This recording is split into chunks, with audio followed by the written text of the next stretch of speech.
خلاف ترتیب قرآن پڑھنا کیسا ہے؟ یعنی کہ اگر پہلی رکعت میں سورۃ کافرون اور دوسری رکعت میں سورۃ کوثر یا سورۃ فیل پڑھ لی تو اس کے بارے میں کیا حکم شرعی ہوگا؟ تو یاد رکھ لیں، نماز میں خلاف ترتیب قرآن پاک پڑھنا مکروہ تحریمی ہے۔ اور حدیث مبارکہ آتا ہے کہ حضرت عبداللہ بن مسعود رضی اللہ تعالیٰ عنہ فرماتے ہیں، جو قرآن الٹ کر پڑھتا ہے کیا خوف نہیں کرتا کہ اللہ اس کا دل الٹ دے؟ اگر بھول کر نماز میں اس نے پڑھا تو ایسے میں نماز ہو جائے گی، کوئی گناہ نہیں ہوگا۔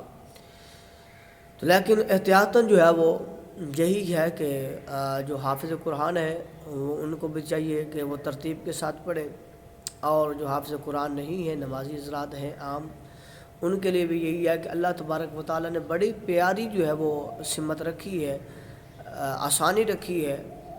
سورۃ فیل سے لے کر سورۃ ناس تک، یعنی کہ 10 صورتیں بنتی ہیں، یہ ہر جو ہے وہ مرد عورت کو یاد ہونی چاہیے۔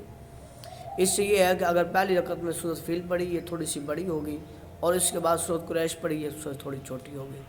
پھر جو اگر پہلی میں سورۃ معاون پڑھی، دوسری میں سورۃ کوثر سے چھوٹی، پہلی میں سورۃ کافرون پڑھی تو دوسری میں سورۃ لہب پڑھی، تو اس میں یا سورۃ نصر پڑھی تو بس سورۃ اخلاص پڑھی تب ٹھیک ہے، سورۃ فلق پڑھی پہلی میں، پھر سورۃ ناس پڑھی دوسری میں، تو یہ ٹھیک ہے۔